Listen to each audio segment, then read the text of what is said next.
वंदे। दुनिया में इस समय 193 देश हैं और बाकी 15 देश बनने की स्थिति में हैं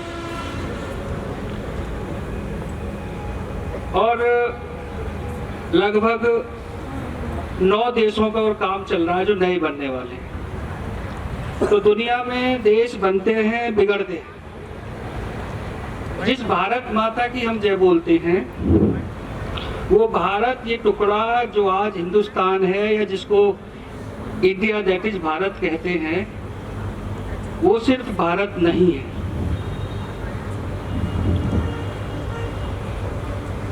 देश एक भौगोलिक इकाई होता है तो ये एक हिंदुस्तान देश है। नेशन बनता है फौज से, लेकिन राष्ट्र बनता है संस्कृति से। तो राष्ट्र का पर्यायवाची कभी नेशन नहीं हो सकता। हम गलती से राष्ट्र को नेशन लिखते हैं। जिस तरीके से जलेबी को अंग्रेजी में कुछ नहीं कह सकते। एक बार एक अंग्रेज भारत आया और जाके उसने इंग्लैंड में कहा कि मैंने भारत में जाकर एक स्वीट खाई है। तो वहाँ के लोगों ने पूछा कि उस स्वीट का नाम क्या है, तो उसने जलेबी का नाम बताया कि there was a circle, in a circle, out a circle and jam was injected in that. जिस तरीके से घी को अंग्रेजी में कुछ नाम नहीं हो सकता, जलेबी का कोई नाम नहीं हो सकता, इसी तरीके से राष्ट्र को भी अंग्रेजी में नेशन नहीं कह सकते। नेशन फौज से बनते हैं। आज हम 77वां आजादी का दिवस मना रहे हैं और ये मनाते समय इस देश में ये कोशिश हुई थी कि आजादी के इतने गाने गाए जाएं, आजादी के इतने ढोल नगाड़े पीटे जाएं कि हम विभाजन की विभीषिका को भूल जाएं। आजादी के एक तराने गाने वालों ने और जिन्होंने ये गाया, सारे जहां से अच्छा हिंदुस्तान हमारा, हम बुलबुलें हैं इसकी, ये गुलिस्तां हमारा, इस तरीके के धोखे वाले गाने इस देश में गाए गए। बुलबुल तब तक रहती है जब तक गुलिस्तां आबाद रहता है, और जैसे ही गुलिस्तां बर्बाद होता है, बुलबुल सबसे पहले उड़ के जाती है। तो हमने ये गाना गाया था कि उन बुलबुलों से कह दो वो कोई और चमन ढूंढे, उन बुलबुलों से कह दो वो कोई और चमन ढूंढे। यह भोग भूमि नहीं है, यह पुण्य भूमि हमारी, ये हमारी पुण्य भूमि है, ये बुलबुलों के लिए नहीं है। आजादी जब इजराइल आजाद हुआ तो इजराइल का में जश्न मनाया गया, जिस तरीके से 14 अगस्त की रात को दिल्ली में भी मनाया गया। पता नहीं उस समय राष्ट्रपिता महात्मा गांधी कहाँ थे। मैंने बहुत लोगों से पूछा कि महात्मा गांधी उस रात को कहाँ थे। तो कुछ लोग कहते हैं कि नोआखाली में थे, कुछ कहते हैं कलकत्ता में थे, कुछ लोग ये कहते हैं कि उनकी ट्रेन कानपुर के पास बंद करवा दी गई थी, खड़ी करवा दी गई थी ताकि वो दिल्ली न पहुंचे।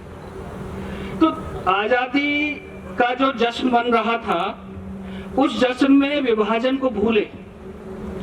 लेकिन जो राष्ट्रवादी लोग हैं वो कभी विभाजन को भूल नहीं सकते, और केवल 14 अगस्त 1947 वाले विभाजन को ही नहीं, जब महाभारत हुआ था तो आज अगर महाभारत को देखें तो इस समय 54 देशों को मिलाकर महाभारत का जो भारत था वो आज 54 देश बन चुके हैं।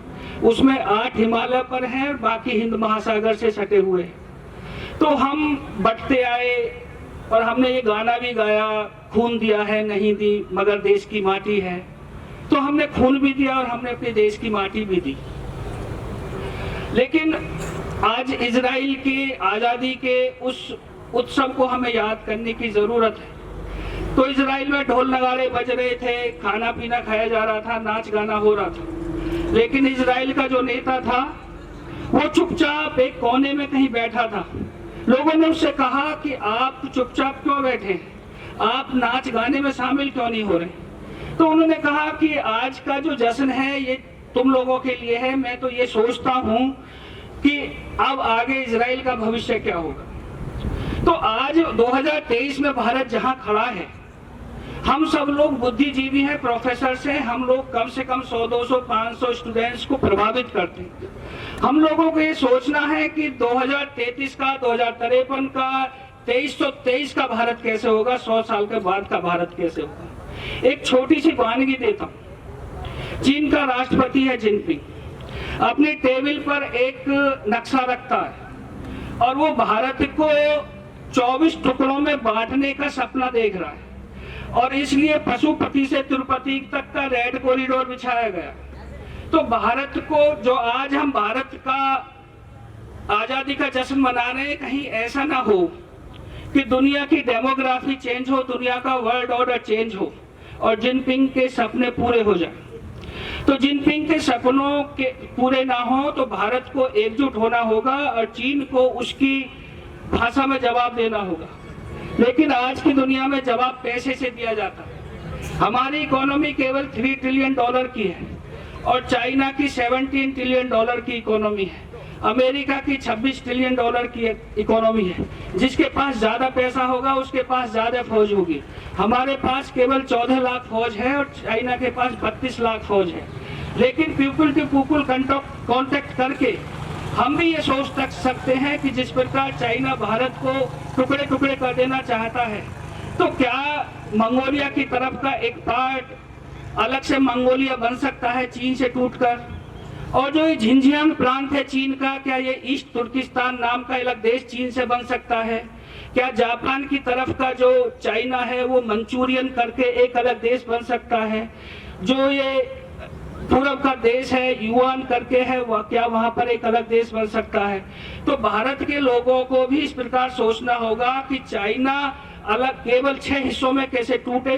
तिब्बत की आजादी का तो चलता है, आंदोलन चल ही रहा है। तो चीन की जो सीमा है वो चीन की दीवार है, बाकी सब कब्जा है। ऐसा भारत के लोगों को सोचना होगा। आज के इस अवसर पर एक दिन तो हम 26 जनवरी 15 अगस्त को तो हम देशभक्त होते ही हैं और हमारे देश में एक माहौल होता है। तो ऐसे समय हम चाइना के बारे में सोचेंगे। और हम क्या पाकिस्तान के बारे में ये सोच सकते हैं कि जो सिंधु में जो आंदोलन चल रहा है, क्या पाकिस्तान टूटकर एक सिंधु देश बन सकता है? बलूचिस्तान में आजादी का एक आंदोलन चल रहा है, तो मुझे लगता है अगले 1.5-2 साल में एक अलग देश बलूचिस्तान बन जाएगा। यूएनओ ने उसको चेयर भी दे दिया। क्या परवेज के उसमें नेतृत्व में जो एक पख्तूनिस्तान का अलग, पाकिस्तान में एक आंदोलन चल रहा है, क्या पख्तूनिस्तान अलग देश बन जाएगा? हसनैन सिंह के नेतृत्व में गिलगिट बाल्टिस्तान का जो एक आंदोलन चल रहा है, क्या गिलगिट बाल्टिस्तान अलग देश हो जाएगा? तो पाकिस्तान केवल छोटा सा पंजाब बनेगा। तो भारत के लोगों को आज के इस अवसर पर ये सोचना होगा कि जो लोग भारत को तोड़ना चाहते हैं, वो मणिपुर में जो लोग करा रहे हैं, ये हमको पता है मणिपुर में कौन करा रहा है। जो खालिस्तान के मूवमेंट को चलवा रहे हैं, उसको जो फंडिंग कर रहे हैं, वो हमें पता है कि कौन करवा रहा है। तो जो लोग हमारे मणिपुर में, खालिस्तान में आंदोलन चला सकते, क्या भारत के लोग पख्तूनिस्तान को, बाल्टिस्तान को, बलूचिस्तान को, सिंधु देश को, मंचूरिया को, मंगोलिया को, ईस्ट तुर्किस्तान को, जिंजियांग को, तिब्बत को, युआन को एक नैतिक समर्थन नहीं दे सकते कि हम भी उनके टुकड़े टुकड़े कर सकते? तो भारत के ये दोनों पड़ोसी देश भारत पर गिद्ध दृष्टि रखते हैं। तो आज के इस पावन अवसर पर 15 अगस्त पर हम आजादी का जहां जश्न मनाएंगे, तो केवल जश्न 2023 का नहीं मनाएंगे। ये जश्न मनाएंगे कि 2323 का 100 साल बाद का भारत कैसा होगा और भारत के पड़ोसी कितने होंगे। क्या भारत के पड़ोसी चीन जैसे ताकतवर होंगे या 6 हिस्सों में टूटे हुए छोटे छोटे देश होंगे? तो आप लोगों ने आज इसके अवसर पर मुझे गंभीरता से सुना, तो आप सब लोगों का आभार व्यक्त करता हूँ। संचालिका ने मुझे बुलाया, उसको धन्यवाद ज्ञापित करते हुए मैं अपनी वाणी को विराम देता हूँ। भारत